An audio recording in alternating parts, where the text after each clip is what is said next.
everyone, welcome to our YouTube channel. Now in this topic we are study about the structure of ovule, and this topic is from NCERT class 12th biology chapter 2 reproduction in flowering plant. सो हम इसमें general structure of ovule के बारे में study करेंगे। सबसे पहले हम ये देखते हैं कि ओव्यूल कहाँ पर प्रेजेंट है फ्लावर में, और उसके बारे में आगे स्टडी करते हैं। Okay, so this is a typical structure of flower. ये फ्लावर का एक जनरल स्ट्रक्चर है जहाँ पर फ्लावर में जो रिप्रोडक्टिव पार्ट है वो है एंड्रोशियम और गाइनोशियम होता है, और जो एसेसरी पार्ट है वो क्या है, पेटल्स हैं, राइट। सो फ्लावर में मेन रिप्रोडक्टिव पार्ट क्या है, फीमेल रिप्रोडक्टिव पार्ट हो गया गाइनोशियम, और मेल रिप्रोडक्टिव पार्ट हो गया एंड्रोशियम।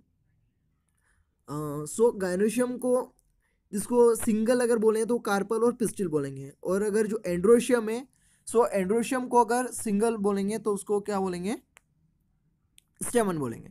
स्टेमन के दो पार्ट हो जाते हैं, एंथर और फिलामेंटल पार्ट। सो अभी हम फीमेल रिप्रोडक्टिव पार्ट के बारे में बात करेंगे। जो फीमेल रिप्रोडक्टिव पार्ट है उसमें कार्पल या पिस्टिल में तीन पार्ट हो गए, stigma, second one is style, and third one is ovary. So focus on this ovarial structure. जो ओवेरी का स्ट्रक्चर है, ओवेरी के स्ट्रक्चर से डेवलपमेंट होता है किसका, ओव्यूल का। ओव्यूल का डेवलपमेंट होता है, यानी ओवेरी के ओव्यूलर स्ट्रक्चर पार्ट में ओव्यूल का डेवलपमेंट होता है, और ओव्यूल से बाद में जाके फीमेल गैमेटोफाइट यानी एम्ब्रियोसेक का डेवलपमेंट होता है। तो हम एम्ब्रियोसेक के बारे में भी आगे स्टडी करेंगे। तो अभी आपको ये क्लियर हुआ होगा कि फ्लावर में गाइनोशियम यानी फीमेल रिप्रोडक्टिव पार्ट में ओवेरी प्रेजेंट है, और ओवेरी के अंदर क्या है, ओव्यूल का स्ट्रक्चर, ओव्यूलर स्ट्रक्चर का डेवलपमेंट होता है। So this is clear. So next हम आगे बढ़ते हैं। अब ये जो डायग्राम है ये भी एक जनरली आपको डिस्क्राइब करने के लिए क्या कि ओव्यूल का स्ट्रक्चर प्रेजेंट कहाँ पर है। सो उसमें भी यही बताया है, सॉरी, ये जो गाइनोशियम का स्ट्रक्चर है, कार्पल और पिस्टिल का स्ट्रक्चर है, इसमें जो स्लेंडर पार्ट है वो है स्टाइल। ये स्टाइल, ये पूरा पार्ट क्या हो गया, स्टाइल का पार्ट हो गया। And this one is stigma, this one is stigma, then one is style, and last one part that is ovular structure is called ovary. Ovary, और ओवेरी के अंदर जो प्रेजेंट है वो है ओव्यूल्स। सो जनरली हम इसके बारे में बात कर चुके हैं, तो हम अब आगे बढ़ते हैं इसमें। सो ओव्यूल के स्ट्रक्चर को स्टडी करने से पहले हमको थोड़ा कुछ बेसिक्स जो टर्मिनोलॉजी हैं रिप्रोडक्टिव प्लांट में, उन टर्मिनोलॉजी का होना पता होना बहुत जरूरी है। सो जो बेसिक टर्मिनोलॉजी है उसके बारे में हम स्टडी करते हैं। सो बेसिक टर्मिनोलॉजी में क्या है, the gynoecium represent the female reproductive part of the flower. अब उसके बाद जो गाइनोशियम है वो कैसा हो सकता है, अगर सिंगल कार्पल या सिंगल पिस्टिल, कार्पल और पिस्टिल एक ही है, ओके। सो कार्पल भी बोल सकते हैं, पिस्टिल भी बोल सकते हैं गाइनोशियम को। सो अगर if the single pistil is present then is known as monocarpellary, and if the more than one carpel is present in the flower so that's are known as multicarpellary. एक से ज्यादा अगर carpel present है उसको बोलेंगे multicarpellary, और अगर single pistil present है then is known as monocarpellary, okay. So अगर एक से ज्यादा पिस्टिल प्रेजेंट है देन क्या हो सकता है कि वो the carpel are together to be fused. अगर वो fused है then we are known they are called as syncarpus. They are fused, they are called as a syncarpus, and if they are free so they are called as a apocarpus. So बहुत important terminology है syncarpus and apocarpus. syncytium आपने नाम पहले भी सुना होगा। syncytium उसी को कहते हैं जहाँ सब कुछ फ्यूज हो जाता है, यानी syncytium यानी मल्टी सेल्यूलर को भी बोलते हैं। सो ऐसा क्यों, क्योंकि जब वॉल जो है वो फ्यूज हो जाती है और एक से ज़्यादा न्यूक्लियस एक स्ट्रक्चर के अंदर आ जाते हैं तो उसको मल्टी न्यूक्लिएटेड सिनकाइशियम बोलते हैं। सो वहाँ पे वर्ड आता है सिनकाइशियम, यानी सिन जो SYN करके जो पूरा है सिनकार्पस, वो वर्ड आया है फ्यूज होने से। क्लियर। तो अभी आपके स्ट्रक्चर में हम जो है टर्मिनोलॉजी के बारे में डिस्कस कर चुके हैं, मोनोकार्पलरी, मल्टीकार्पलरी, सिनकार्पस, एपोकार्पस। तो इन स्ट्रक्चर के, इन सभी टर्मिनोलॉजी के बारे में हमको ध्यान होना चाहिए। ये सब जो पार्ट जो कंटेंट लिया गया है वो NCERT का कंटेंट है, और NCERT का एक एक लाइन वेरी वेरी इंपॉर्टेंट है, ओके। तो हम आगे बढ़ते हैं। Next one is each pistil has 3 part. जिसको अभी भी डिस्कस किया है कि पिस्टिल में एक जनरल जो हमने पिस्टिल के बारे में बात करी है कि हमको पता होना ही चाहिए कि जो ऊपर लैंडिंग प्लेटफॉर्म है वो स्टिग्मा है, देन स्लेंडर प्लेटफॉर्म जो है वो स्लेंडिंग पार्ट जो है वो है स्टाइल है, और जो लास्ट पार्ट है जो ओवुलस जिस जहाँ ओवेरियन कैविटी है और जो बल्जिंग पार्ट है वो ओवेरी होता है. So stigma serves as a landing platform for the pollen grain, and the style is elongated the slender part, and the third one is last one is the bulge part that of pistil that's known as ovary. और inside the ovary is an ovarian cavity, जिस ovarian cavity को बोलते हैं ovarian cavity को बोलते हैं locules. अब locules के अंदर क्या होता है प्लेसेंटा, यानी एक मेम्ब्रेन स्ट्रक्चर होता है जिससे कि ओव्यूल असली में जुड़ा होता है, उसको बोलते हैं placenta. And to that's this placenta जो है वो बहुत इंपॉर्टेंट है क्योंकि ये नरिशमेंट करने में काम आता है. ठीक है, और जब हम ह्यूमन रिप्रोडक्टिव स्टडी करेंगे तब उसमें प्लेसेंटा का नाम वहाँ भी आएगा. So the name are to be same. Okay, so अब हम आगे बात करते हैं. सो प्लेसेंटा से जो स्ट्रक्चर डेवलप हुआ है या प्लेसेंटा से जो स्ट्रक्चर जुड़ा हुआ है that's are known as ovules. हम उस स्ट्रक्चर को कहते हैं ओव्यूल, राइट. देन अब the number of ovules in ovary that's may be one और it's may be many. So अगर वो एक है, एग्जांपल हम देखते हैं जैसे वीट में है, पैडी में है, मैंगो में है, इनमें क्या है कि ओव्यूल्स जो है वो सिंगल वन होता है. लेकिन नंबर ऑफ ओव्यूल्स अगर एक से ज़्यादा है, बहुत सारे हैं, मेनीज है. लाइक पपाया में, आपको पपाया जब आप पपाया को कट करते हैं तो आप देखते हैं कि वहाँ पर जो है सीड्स है, नंबर ऑफ सीड, क्योंकि बाद में ओव्यूल से एम्ब्रियो सेक का डेवलपमेंट होना है, देन वो सीड बनेगा, राइट. सो आप पपाया को देख सकते हैं, वाटरमेलन को देख सकते हैं, ऑर्किड्स में देख सकते हैं, उनमें नंबर ऑफ ओव्यूल्स जो है वो मेनी है. तो आपको ये भी ध्यान रखना है, ये भी क्वेश्चन कभी कभी बन सकता है. ठीक है, तो आपको ये बिल्कुल ध्यान रखना है. ठीक है, फिर हम बात करते हैं टिपिकल स्ट्रक्चर ऑफ मेगास्पोरेंजियम. अब जो हमारा मेन टॉपिक है मेगास्पोरेंजियम ओव्यूल के बारे में हम जो बात करते हैं, तो जब हम ओव्यूल के बारे में हम मेनली बात कर रहे हैं तो हमको पहले सबसे पहले ये पता होना है कि ओव्यूल की क्या क्या स्ट्रक्चर है, क्या क्या जो चीज़ें हैं वो ओव्यूल के अंदर डिफाइन की जाएगी. यानी ओव्यूल के अंदर डिफाइन किया जाएगा वो है funicle, hilum, integument, micropylar end और chalaza end. End the structure of nucellus, nucellus के बारे में बात करेंगे. सो ये स्ट्रक्चर होते क्या हैं, तो अब इसके बारे में बात करते हैं आगे. ठीक है, सबसे फर्स्ट हम बात करते हैं फ्यूनिकल के बारे में. So first the word you remember that is funicle. So funicle क्या है, जो ओव्यूलर स्ट्रक्चर है, जो ओव्यूल है वो जिस स्टैक के थ्रू प्लेसेंटा से जुड़ा हुआ है, यानी ओव्यूल जो है प्लेसेंटा से जुड़ा हुआ है, ये बात हम कर चुके हैं. बट वो जिस स्टैक से जुड़ा हुआ है, यानी जिस डंडे से जुड़ा हुआ है, यानी किसी रोड टाइप स्ट्रक्चर से जुड़ा होगा, स्टैक बोलेंगे उसको, उससे जुड़ा होगा, that's known as funicle. So यहाँ डेफिनेशन क्या बोलती है फ्यूनिकल की, the ovule is a small structure attached to the placenta by means of stalk called funicle, right. तो आपको ये ध्यान रखना है कि दैट्स स्टॉक, जो स्टॉक है उसको आप फ्यूनिकल कहेंगे. ठीक है, ये जो एवरी लाइन है वो एनसीईआरटी से ली हुई है और बिल्कुल एनसीईआरटी का आपको एक 1 by 1 लाइन आपको रिमेंबर होना चाहिए. ठीक है, इसके बाद हम बात करते हैं, हाँ, the next one is hilum. जो नेक्स्ट वन है हाइलम. हाइलम क्या है, जो स्टैक है और जो ओव्यूल स्ट्रक्चर है, जो पॉइंट ऑफ कॉन्टैक्ट है, जहाँ से वो पॉइंट ऑफ कॉन्टैक्ट रीजन है, जहाँ से वो जुड़ा है, उसको बोलते हैं हाइलम. यानी the body of the ovule fuses with the funicle. Ovule की बॉडी और फ्यूनिकल जहाँ पर फ्यूज्ड है in this region is called hilum. उस रीजन को क्या कहते हैं, हाइलम कहते हैं, बराबर. Thus the hilum represent the junction between ovule and funicle. So that's known as the junction between ovule and funicle. You have to remember this. Okay. Then next, जो ovular structure है वो covered by कुछ protective envelope से covered है. Ovular structure जो है उसके ऊपर कवर लगे हुए हैं, कवर्ड स्ट्रक्चर है. सो उन कवर को हम कहते हैं इंटेग्यूमेंट. अगर वो सिंगल है तो यूनिटेगमिक, अगर वो दो हैं तो बायोटेगमिक, ऐसे करके यूनिटेगमिक और बायोटेगमिक करके हम स्ट्रक्चर को इंटेग्यूमेंट्स को कहते हैं. ठीक है, so ovule has a 1 or 2 protective envelope. This protective envelope that's are called integuments. So हमने फ्यूनिकल के बारे में बात कर ली, हाइलम के बारे में बात करी. देन हमने इंटेगुमेंट के बारे में बात करी। सो अभी आप स्ट्रक्चर जब देखेंगे तो आपको बिल्कुल क्लियर हो जाएगा कि what was the funicle, what was the hilum, integument क्या है, देन माइक्रोपाइलर एंड और चलाजर एंड के बारे में हम बात करेंगे इसके बाद, राइट।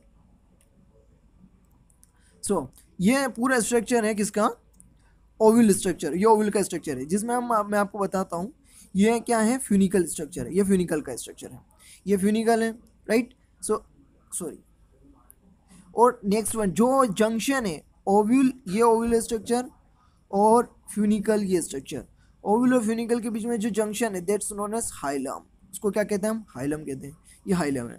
और जो प्रोटेक्टिव कवरिंग है दैट्स प्रोटेक्टिव कवरिंग इसका इंटेगुमेंट्स, इनको क्या कहा हमने, integument, by outer integuments and inner integument, जो बाहर है उसको आउटर इंटेगुमेंट, जो इनर है उसको इनर इंटेगुमेंट, जो अंदर है उसको इनर इंटेगुमेंट। उसके अंदर डेवलपमेंट होता है किसका, एम्ब्रियो सेक का, फीमेल गेमेटोफाइट का। तो अभी हम उसके बारे में बात नहीं कर रहे हैं, हम एम्ब्रियो सेक को, फीमेल गेमेटोफाइट को एक नेक्स्ट वीडियो में, अलग वीडियो में बात करेंगे, बिल्कुल ठीक है। तो अभी हम केवल ओनली ओवल के स्ट्रक्चर के बारे में बात करें, तो ओवल के स्ट्रक्चर में फ्यूनिकल हो गया, जो हमने क्या कहा कि stalk like structure is known as funicle, और जो रीजन है जहाँ से ओव्यूल और स्टैक जिस रीजन से अटैच्ड है, attached part that known as hilum. And उसके बाद हमने बात करी कि जो इंटेगुमेंट है, ये तीन बात कर चुके हैं। अब इसके बाद हम बात करेंगे माइक्रोपाइलर एंड की और चलाजर एंड की, right.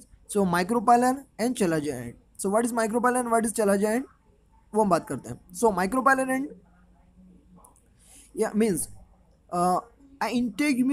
Integument encircle the nucellus, nucellus means जो ओव्यूल के अंदर cellular structure, mass of cell है, सेल्यूलर स्ट्रक्चर प्रेजेंट है।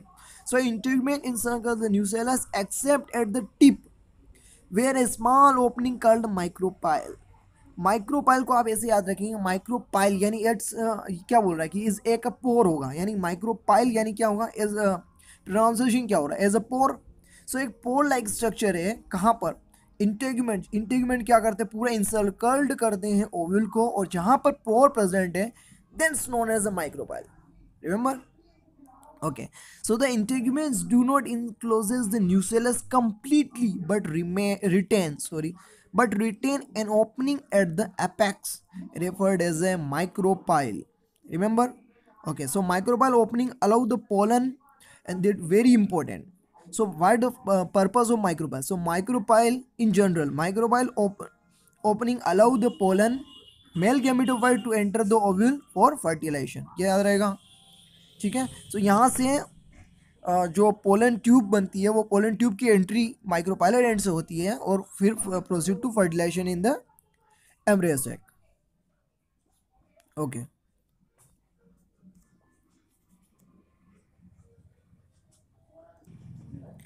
Okay, the next one is chalazal end. So opposite to the micropylar end, जो pore structure है वो micropylar and है, ये आपने देखा, एंड जो पोर स्ट्रक्चर वो माइक्रोपाइलर एंड है, और माइक्रोपाइलर एंड के जस्ट अपोजिट जो होता है वो चलाजल एंड होता है, और चलाजल एंड पूरा कंप्लीटली इंसर्कल्ड पार्ट होता है इंटेगुमेंट का, रिमेंबर दिस, राइट, ये आपको रिमेंबर करना है। Okay, so the opposite the micropylar end is the chalazion end, and that's representing the basal part of ovule. That's the basal part of the ovule. Basal part of the ovule. Remember? Okay. So and next one is nucellus. So nucellus क्या है? Nucellus is cellular mass है, mass of the cell है, और nothing, कुछ नहीं है। तो उसके बारे में पढ़ लेते हैं। So nucellus क्या स्ट्रक्चर है? Nucellus enclosed within the integument is a mass of cell called the nucellus. So cell of the nucellus have abundant reserve food material located in the nucellus is the embryo sac, जिसको हम female gametophyte कहते हैं, embryo sac कहते हैं, ठीक है। So ovule generally has a single embryo sac formed from the megaspore. So अंदर megaspore mother cell होती है, उससे डेवलपमेंट होता है इसका एम्ब्रियो सेक का, ठीक है। वो हम आगे नेक्स्ट उसमें बात करेंगे, ठीक है।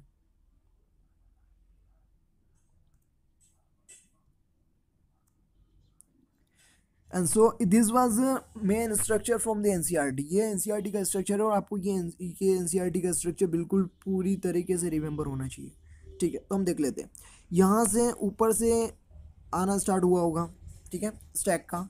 तो स्टैक को क्या बोला हमने, फ्यूनिकल कहा है, ठीक है। तो आपको फ्यूनिकल याद रहना चाहिए, दिस स्ट्रक्चर इज फ्यूनिकल। और जहाँ से वो अटैच्ड पार्ट है, जो रीजन है, उसको क्या कहते हैं, हाइलम कहते हैं। सो that's one funicle, that's one is hilum. So in the pole like structure there is no micropylar end, so micropyle opposite of this is chalaza end. And जो स्ट्रक्चर अंदर मास ऑफ सेल है वो क्या कहलाता है, nucellus कहलाता है। और ये आउटर इंटीग्यूमेंट है और इनर इंटीग्यूमेंट है और अंदर क्या है, एम्ब्रियो सेक है। सो अगर आपको ओवल का स्ट्रक्चर बनाने का कहा जाए तो आपको ये ओवल का स्ट्रक्चर बनाना है। So this from the NCERT. और आपको ये भी पता होना चाहिए कि ओवल का स्ट्रक्चर ये है कौन सा, यानी ओवल के स्ट्रक्चर भी अलग अलग टाइप्स के होते हैं, जैसे ऑर्थोट्रोपस, एनाट्रोपस, हेमिएनाट्रोपस, कैम्पाइलोट्रोपस, सर्सिनोट्रोपस, ऐसे करके ओवल के स्ट्रक्चर होते हैं। सो ये एनाट्रोपस ओव्यूल है, that's one is a anatropous ovule. So आपको ये ध्यान रखना है कि एनाट्रोपस ओव्यूल है। अभी कैसा होता है वो हम आगे के लेक्चर में बात करेंगे। एनाट्रोपस ओव्यूल, हेमी एनाट्रोपस, कैम्पाइलोट्रोपस, इनमें what is the difference, difference क्या है, ठीक है, और इनका स्ट्रक्चर क्या होता है। ये एनसीईआरटी में नहीं है, एनसीईआरटी में कवर नहीं किया है, बट हमें मेडिकल एंट्रेंस और अगर अदर एंट्रेंस के लिए ये बहुत इंपॉर्टेंट है, तो हमको ये पता होना चाहिए। ठीक है, हम आगे बढ़ते हैं। ये भी एक ओवल का जनरल आपको अंडरस्टैंडिंग के लिए ये पिक्चर रखा गया है। That's one is a funicle part, ठीक है, that's one is the funicle. And हाँ, यहाँ पर हाइलम जो है ये बिल्कुल यहाँ पर फ्यूज्ड स्ट्रक्चर दिखेगा आपको, बिल्कुल फ्यूज स्ट्रक्चर है जो हाइलम पार्ट रहेगा, ठीक है। और that's one is a micropylar end, और इसका जस्ट अपोजिट यहाँ पर आ जाएगा chalazal end. And that's one is integument, means there are two are integument, inside is there is a nucleus, okay okay. So that's one is a funicle, hilum, integuments. जो fused part है यानी means इस part को हम क्या कहेंगे, इससे just above word, ये यहाँ पर मार्क हुआ है, एक मिनट,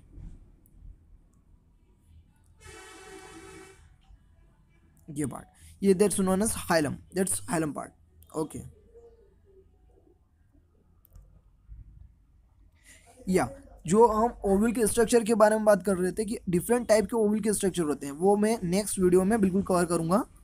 जैसे 6 different type of oval in angiosperm में, एंजियोस्पर्म में क्या होते हैं, ऑर्थोट्रोपस होता है, एनाट्रोपस होता है, ठीक है, हेमीट्रोपस होता है, कैम्फाइलोट्रोपस होता है, एम्फीट्रोपस होता है, और लास्ट वन इज सर्सिनोट्रोपस होता है। सो ये ओवल क्या डिफरेंट डिफरेंट स्ट्रक्चर होते हैं, तो इन डिफरेंट डिफरेंट स्ट्रक्चर को हम बात करेंगे, वो नेक्स्ट वीडियो में हम उसको कवर करेंगे कि आखिर इनमें डिफरेंस क्या है और ये ऐसे कैसे हैं, ठीक है। बस आपको ये ध्यान रखना है, जो अभी हमने एनसीईआरटी का ये स्ट्रक्चर देखा, वो कैसा है, एनाट्रोपस ओवल का स्ट्रक्चर दिया हुआ है एनसीईआरटी में, बिल्कुल रिमेंबर। यानी ये यहाँ का देखो, ये एनाट्रोपस ओवल है, ऐसा सेम स्ट्रक्चर है, this is the same structure. ये अगर मैं यहाँ से यूँ करके ऐसे करूँगा तो ये इसका फ्यूनिकल यही पार्ट रहेगा, रिमेंबर, ये सेम स्ट्रक्चर है, राइट।